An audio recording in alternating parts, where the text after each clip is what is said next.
Hello everyone, আসসালামু আলাইকুম। আশা করি আপনারা সকলেই ভালো আছেন। আপনারা যারা দেশ এবং দেশের বাইরে থেকে আমার এই ভিডিওটি দেখছেন, আপনাদের সকলকে জানাই আন্তরিক শুভেচ্ছা ও অভিনন্দন। আজকে আপনাদের সাথে আলোচনা করব আপনারা কিভাবে অরিজিনাল থাই পাঙ্গাস মাছ চাষ করবেন। তো আপনারা যারা অরিজিনাল থাই পাঙ্গাস মাছ চাষ করতে চান, তারা আমার ভিডিওটি ধৈর্য সহকারে দেখবেন। সুপ্রিয় ভিউয়ার্স, আমাদের দেশে মাছ চাষ একটি জনপ্রিয় ব্যবসা, তাই থাই পাঙ্গাস মাছ বর্তমানে সবচেয়ে লাভজনক মাছে পরিণত হয়েছে। কম খরচে, দ্রুত বর্ধনশীল ও বাজারে চাহিদা বেশি থাকায় থাই পাঙ্গাস মাছ চাষ করে অনেকেই স্বাবলম্বী হচ্ছেন। অরিজিনাল থাই পাঙ্গাস মাছ চাষ করার জন্য সর্বপ্রথম পুকুর নির্বাচন করতে হবে। থাই পাঙ্গাস মাছ চাষের জন্য মাঝারি আকারের গভীর পুকুর বেছে নিতে হবে। পানির গভীরতা সাধারণত 6 থেকে 8 ফুট হলে সবচেয়ে ভালো হয়।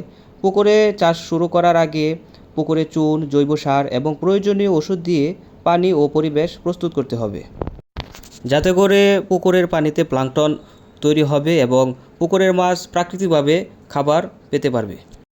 তো সুপ্রিয় ভিউয়ার্স, আমরা সবসময় একটা কথা বলি যে মাছ চাষে লাভবান হতে হলে অবশ্যই পোনা নির্বাচন অত্যন্ত গুরুত্বপূর্ণ। কারণ পোনা যদি অরিজিনাল না হয় তাহলে মাছ চাষ করে আপনি লাভবান হতে পারবেন না। তাই মাছ চাষে লাভবান হতে হলে অবশ্যই আপনাকে সঠিক এবং স্বাস্থ্যবান, সক্রিয় ও রোগমুক্ত পোনা নির্বাচন করতে হবে।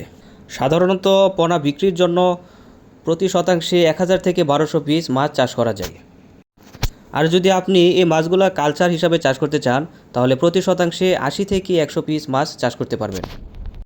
তাহলে মাছগুলো অতিরিক্ত ঘন হবে না, দ্রুত বৃদ্ধি পাবে, খুব সহজে বাজারজাত করতে পারবেন।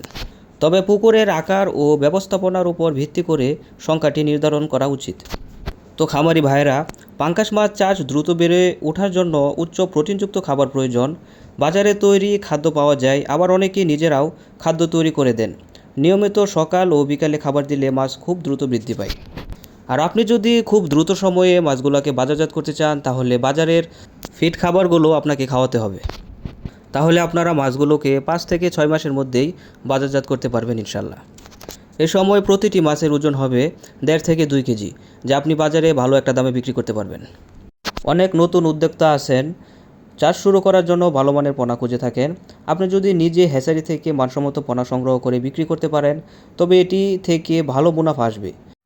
তো খামারি ভাইরা, সঠিক পরিকল্পনা, সঠিক ব্যবস্থাপনা এবং নিয়মিত যত্নের মাধ্যমে থাই পাঙ্গাস মাছ চাষ করে সহজেই আর্থিকভাবে স্বাবলম্বী হওয়া সম্ভব।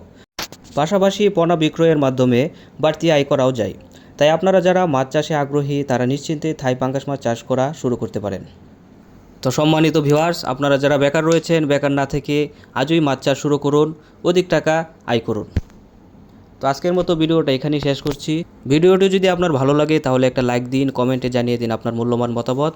আর আপনারা যারা এখনও আমার চ্যানেলটি সাবস্ক্রাইব করেননি, তারা এখনই আমার চ্যানেলটি সাবস্ক্রাইব করে পাশে থাকা বেল আইকনটি অন করে দেন, যেন পরবর্তীতে ভিডিওটি দেওয়ার সাথে সাথে আপনি খুব সহজে পেয়ে যান। তো আজকের মতো এখানে বিদায় নিচ্ছি।